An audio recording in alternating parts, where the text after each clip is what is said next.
cannon rang out from your ears as your vessel burst into splints and twigs, fell into the sea like an elder tree into the mud of the rainforest, slowly swallowed by the abyss. Your crew is the only beacon of light and hope beneath the dark.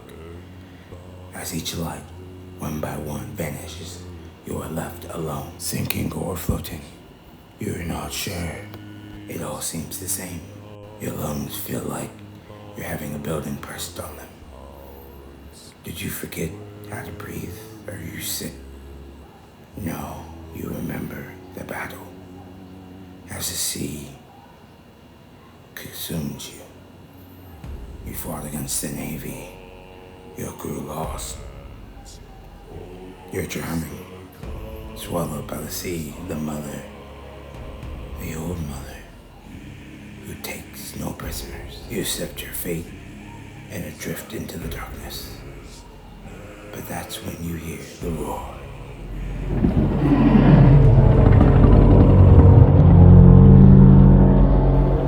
And a string of lights appear like fireflies in the field. A jaw the size of mountains to pull you in. Every sailor has heard the stories. The great end, the world serpent, betrayer in the garden, the great wall. Most know it by its holy name, and all you can think as you drift into its maw. All hail Leviathan. Absurd. Hello, hi, yo, folks. Welcome to Kraken Week, a community collaborative project created by Pony Hat and Jenny D to inspire, creativity about the sea and sea combat and sea monsters and all that fun stuff, and get everybody, just being one big happy family and whatnot. I am super behind, super late. Most people already posted their stuff like Wednesday. I'm here on Sunday at the last stretch because I'm lazy and I didn't work as hard as I should have on this video, but I wanted to be a part of it because I just thought it was so dope. So with that being said, I'm going to just jump right into it. I made 7 monsters, I believe, for a just fun combats you can have in water, but they could also be a part of a campaign, which I'll get into that later. Or they could just be an epic part of a final boss fight that happens to be in the water, whichever way you want to use it. But let's go ahead and start with the first monster, the strongest of them that I made, the basically High Lord of the Sea, Leviathan. It's got some pretty crazy stats, plus 15 in strength, plus 15 in con, plus 12 in dex, plus 5 in charisma, plus 10 in intelligence, and a plus 8 in inspiration. The inspiration is from my own game I've been working on called the Lord Tactics, where we've traded out wisdom for inspiration. Pretty much everything else is still there though. It's got a 35 AC, so you need to punch pretty hard to hit it, which I think is, pretty pivotal for a Leviathan, like the monster from the biblical Bible that says that it can destroy the world. You need to have it be able to not be hit that often. It also has over 2,000 stamina, which is basically just hit points. Crazy. I don't think I know of any game system you could use where you'd be able to do 2,000 points of damage at any point in one shot. So it's almost guaranteed to survive a couple rounds, which is nice to be able to have a monster that can't be one shot. And its basic abilities are all pretty much the same, where it can summon different amounts and variations of the rest of the monsters that we're going to be looking at in the video today. The basic idea for the Leviathan is it summons a giant horde of monsters from the deep to attack its foes for it, and then once it gets to the point where it's running out of minions, it will finally step in and start fighting back as well. It's kind of strangely like a lord monster or something like that, where it doesn't directly fight often, but when it does, it's here, it shows up, is active. I do have like the basic attacks and like how many experience points you get from killing it and all that stuff on another sheet to the side, and all the lore and history and stuff. If for any of the monsters you're just curious about that stuff, you can go into the link in the bio and click on the Discord link. It's totally free. And just join in there and just look around. The rest of the mechanics for War Tactics, my custom game, are in there as well. Um, but I just didn't feel like it was really necessary to put that in here because most people, if you decided you wanted to use this, you'd probably be using it for Pathfinder or Dungeons and Dragons, and then you'd be better off just making your own custom conversions for like their basic attacks and stuff like that, and the lore that fits the world that you're building already anyway. But yeah, that's Leviathan, the big boy. Next is the Kraken, the War Kraken to be exact. The idea for the War Kraken is during the olden days, they would take small squids and like inject them with these potions of growth, um, and then strap these giant metal plates on their heads so they could swim after ships and then jump out of the water and crash into the middle of the ship and sink it. Um, it's got some decent stats, not nearly as good as the Leviathan, but not bad by any stretch of the imagination. With a plus 13 strength, plus 10 con, plus 8 dexterity, -2 in charisma, plus 12 for intelligence, and then -3 inspiration. The plus 12 is because most people don't know, but octopuses are pretty intelligent. I would assume the big daddy, the big mama Kraken, would be way smarter than a regular octopus. So they should be pretty smart. 25 AC, so reasonable to hit, but like you still probably want to have a pretty good modifier on whatever you're rolling. Um, a little over 1200 stamina points, so that's pretty good, pretty beefy. Probably can take a few hits from some high level adventurers. And then 75-foot speed, which would be double in water.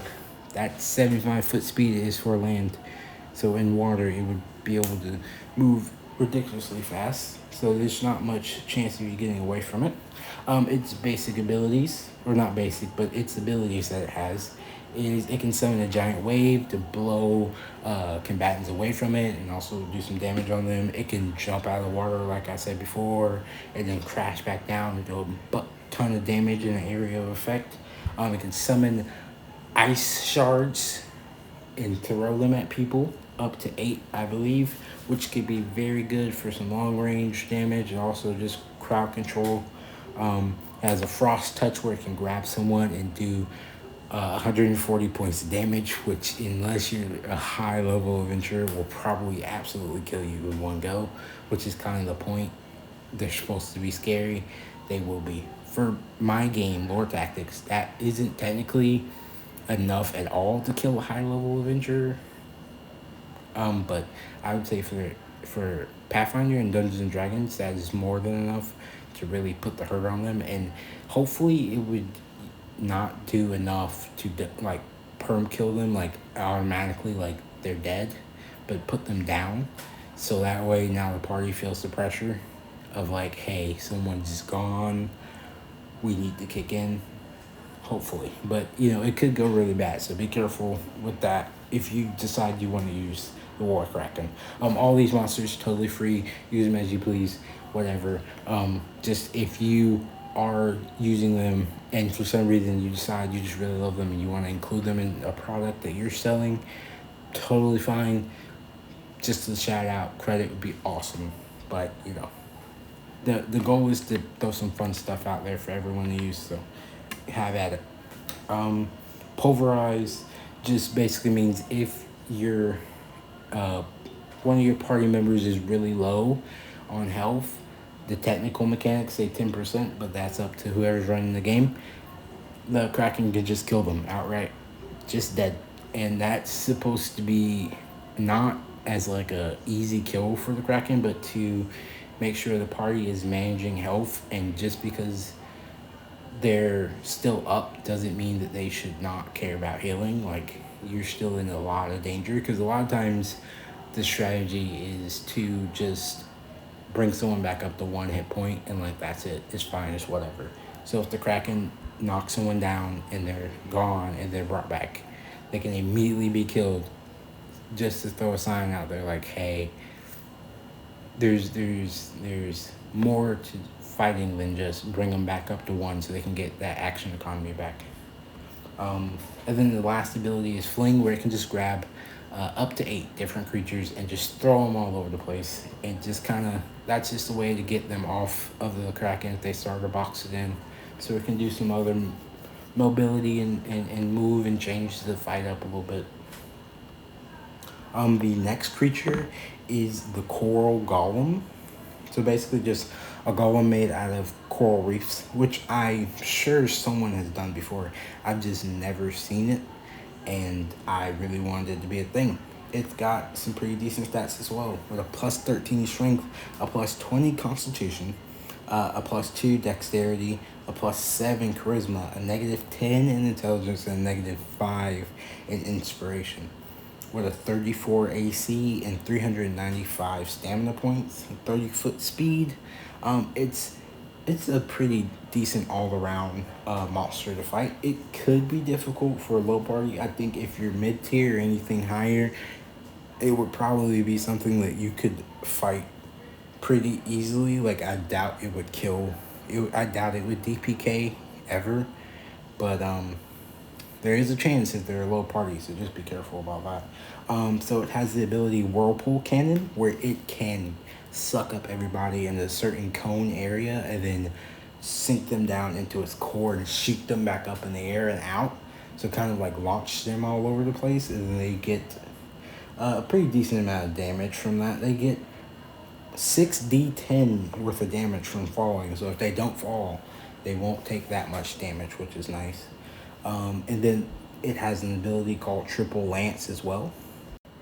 So Triple Lance allows it to just make 3 basic attacks with a higher point of damage and a higher ability to hit.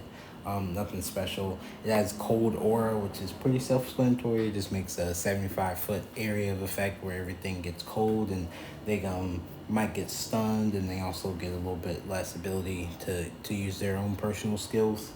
And then there's Reef Run, which is one I thought would be really fun, where the reef golem kind of fuses into the reefs underneath it and like travels through the reef, so they kind of lose track of it, and it can move about 100 feet while doing that, and anything that gets caught in the path starts to sink beneath the reefs as well and start to get fused in it if they fail a dexterity check, I believe it is. Yes, dexterity check of 18.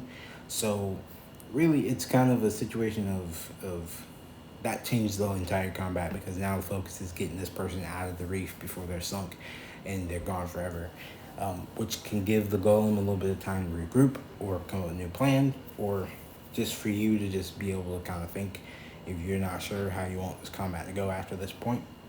And then it has coral missiles, where it just shoots out some missiles made out of coral reef, nothing special. And then it can summon some eels, which are another monster swarm group that will be coming up later, just to give it a little bit more crowd control and get some more action economy on there if need be.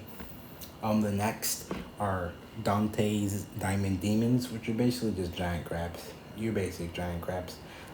Their stats are pretty, and also with the reef golem, the idea for that, the basic lore in my head anyway, is that sea sorcerers used to gather clumps of coral and iron and create these monsters to guard their laboratories and their treasure holds and temples and stuff like that. And now they've lost their masters and they just walk around the sea, protecting, attacking whoever they see fit. For Dante's Daemons, they are just greedy crabs. Kind of just got inspiration from Moana with this thing. They're just greedy crabs. They put money and weapons and things like that on their back, and they hoard stuff, and they just keep growing larger because they're just strong. No real magical origins to this. They're just very greedy crabs. A little Mr. Krabs and a little Moana reference, kind of in a way. Their stats are plus 8 strength, a plus 10 constitution, plus 2 dexterity, plus 8 charisma, negative 4 in intelligence, and a negative 3 in inspiration. And they have a 23 AC, and then 215 stamina. So once again, not particularly the beefiest for my game, Lore Tactics. For your regular Dungeons and Dragons game, totally more than enough health and AC to have a pretty decent encounter, like a level 12 party, to be honest, with just one of these guys. But you could always throw in a couple.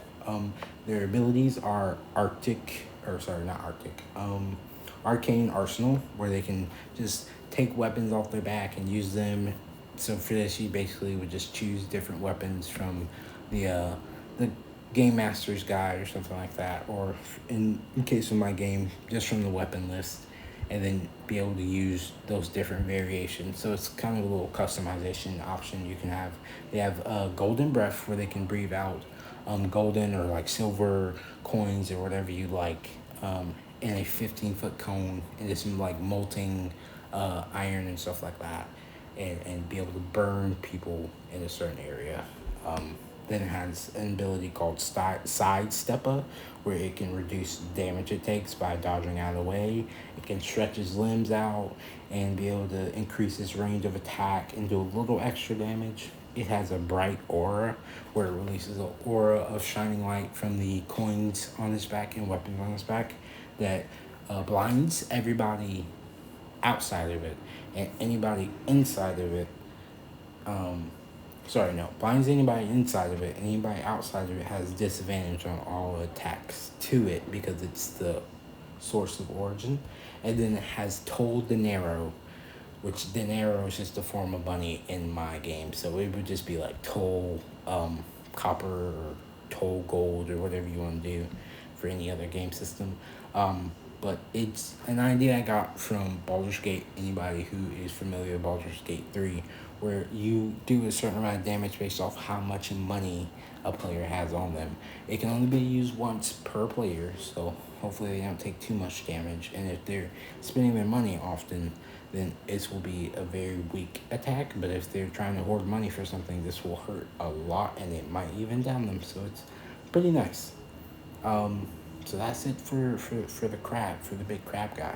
The next one is warrior class, which is basically just in my game means it's just a group of soldiers. I just give like group of soldiers stat blocks like monsters rather than giving them like actual character stat block. It's just less to keep track of in my head, and they're gonna die anyway, so there's no real point. They're called the Praetor, and their basic story is kind of like the Atlantean mythos, where they are part of this great ancient civilization, water that sunk, and no one's really heard from them since. But it seems like if you go deep enough, you can still find some of these soldiers trying to protect old ruins of their nation for some reason. They have a plus 15 in strength, which has nothing to do with their particular stats. That are their bonus items that you can get, and they have a few bonus items that give them a higher strength. They have a plus 8 constitution, a plus 3 dexterity, a plus 1 charisma, plus 3 intelligence, and a plus 2 in inspiration.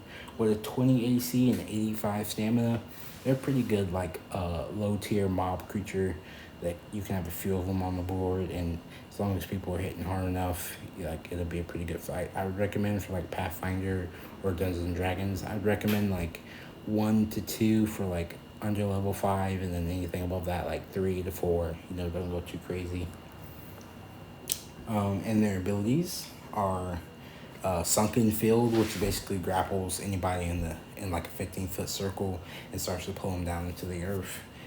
They have a Final Strike ability, which allows them to do an automatic crit, but they have to take a little bit of damage to themselves. I believe 10 points per attack that they want to make into a crit.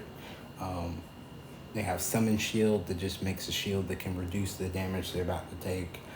Upper Slash will send their foe into the air and send them back to kind of just, change up the dynamic once again of combat and also push them back. I'm super big when I'm playing out like campaigns for my table and stuff, or just making monsters or anything like that, or just making like abilities for my players to use. I'm super big into the ability to change up the function of combat and the way it's proceeding, because I feel like that is the reason why you take so many different options and variations of things. Is how will this change the way people fight? And I think that's like my favorite thing to think about, and it's something I really try to lean into whenever I'm making something new. And they also have an ability called Greater Parry, where if someone attacks them, they can reduce the damage to half and attack back, doing an extra 24 points of damage on top of whatever they regularly do. So that can really sting. And then they have Testudo, because they are inspired by the Romans a little bit. So if there's multiple of them, they can combine together, like kind of like stand together and increase their AC and how much damage they're reducing, just to kind of make them last a little bit longer if combat's not going the way you wanted it to. And then the next creature is called the Shadow Ray, which is basically just a giant stingray, like massive, way too big for what it really should be. Like you, in all honesty, you probably only have like two of these on your table before you just run out of space. Cause they're like basically like 30 feet, like in worlds. Like you can't really have that many of them on there, and they make copies of themselves, so like it could really get out of hand. They have a +1 to strength, -3 constitution, +6 in dexterity, a +2 in charisma, a +5 in intelligence, and a +1 in inspiration, with a 17 AC and 37 stamina points and a 45-foot move. So not too bad, not too shabby, not great to be honest for like anything over like, honestly in lore tactics I would say over like level 5.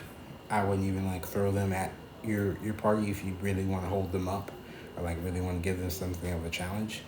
Um, but I would say for like Dungeons and Dragons and Pathfinder, once you hit like level 8, like these are just kind of throwaway things just to give them something to hit. Um, but it has 5 abilities, so the rest of them had 6 because they were higher tier monsters. The lower you get, the less abilities you get sometimes, and the weaker your abilities get. Um, its first ability is called Phantom Clone, where it can make a complete copy of itself. It just can't use any of the abilities like the original, but same stats, same stamina, same AC. Then it has Soul Humming, where it can take people and switch them to its side and have them fight for them for about 2 turns. It has Shadow Dodge, which can basically call its copy in if it's already made a copy, and the copy can come and take damage for it, so the original doesn't have to take damage. It has a Wave of Souls, which will not do that much damage. I think it's 4 points of damage, but it cannot be healed, and it cannot be reduced. And the only way to heal those points of damage is if you go to a holy site, which kind of gives you a little storytelling option as a game master, to where you can go and have these historical moments and religious moments, and have kind of like a situation where your party has a come to God moment or like a rejecting of God moment, depending on what you want. Especially if you're gonna run a Leviathan campaign, I feel like you have to have some type of moment where it's like your characters reach out to God and they get a response, or they don't get a response and they act accordingly. And then its final ability is Shadow Hop, which is basically just a teleport, but it's like a lower distance teleport. And then we're moving on to the last and final monster, which is the Great Eels. They are considered horrifics, which are basically just things that used to be regular, normal creatures and people that have been twisted by this substance called the Veil, which is in my universe. And also, all these monsters that I've talked about in my Lore Tactics game, all that is a part of my comic book universe that I'm writing. And they kind of just go hand in hand. Like, the people in the comic books use the systems from Lore Tactics, and Lore Tactics use the history from the comics and stories from the comics. So it's all like one big thing. But they're basically just monsters and creatures. Horrifics are just basically monsters and creatures that have been touched by the Veil and been horribly corrupted beyond recognition from what they used to be. And let's see. So they have a +2 to strength, +4 to constitution, +2 to dexterity, 0 for charisma, 0 for intelligence, and 0 for inspiration. With a 14 AC and 20 stamina points. They're pretty weak. Like, I think even in Dungeons and Dragons, they would be pretty easy to beat.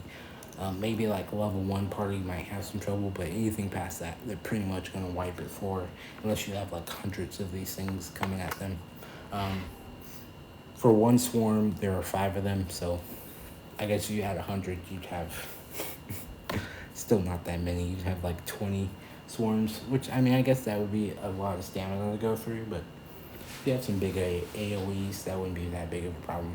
Their abilities are second bite, where they send out a second, like, alien mouth out of their first jaw that grapples the opponent and keeps them there, and then does pretty decent amount of damage, 16 points of damage, which isn't bad for the low level. Then they have a water pump ability where they can shoot a beam of water, and it does 1d6 damage. They send out 5 because there's 5 of them, so that's 5d6 worth of damage. There isn't a save or anything, and there's no roll to hit. They just automatically do damage, which is difficult for lower parties. They can't do it that many times though, and once you get to higher levels, 1d6 is basically nothing. And then their last ability is Absorb Life, where they can just heal a little bit by taking some damage away, or taking some stamina away from the party members. But those are all the monsters. I would say campaign recommendations for all these guys is have some sort of weird tie with Leviathan and one of your players, and have that be the linchpin for this little arc or campaign where they're constantly having to go to the sea to defend off monster hordes, or perhaps they're trying to journey around the world to track Leviathan as it begins to plot out its plans. Or it could just be a situation where Leviathan is hunting them, so they have to stay on the move. I think any one of those 3 would be amazing. And with that, ladies and gentlemen, hope you enjoyed, and stick around for the ending of that beginning story if you like, for some campaign inspiration. Hope you have a good day. God bless you, and we'll see you soon. Peace. It's been 3 years since you survived the Battle of the Bold. You've been on many journeys with your new crew. These last 2 years, you've grown to trust them with your life as your party celebrates your last victory. Your left eye's vision starts to blur. Your vision splits. Your right eye sees your friends and newfound family drinking, having a merry time. Your left eye sees the ocean floor, and it passes your vision quickly. Something is moving quick through the sea. You feel an ache in your stomach as you hear the roar, and screams start to begin to echo through the streets.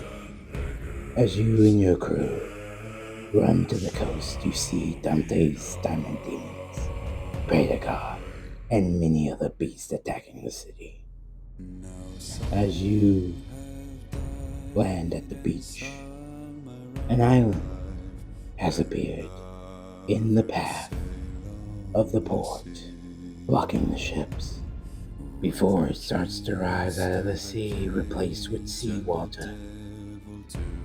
You know exactly what's to come. A great serpent, a sea dragon, living island. You're not sure the anatomy of what this is, but you know all the same, it's come for its prize. It wants to get back what it claimed all those years ago at the depths of the ocean. Everyone hears its roar, but they sense its command. You can hide, but I will find. You can run, but I will catch.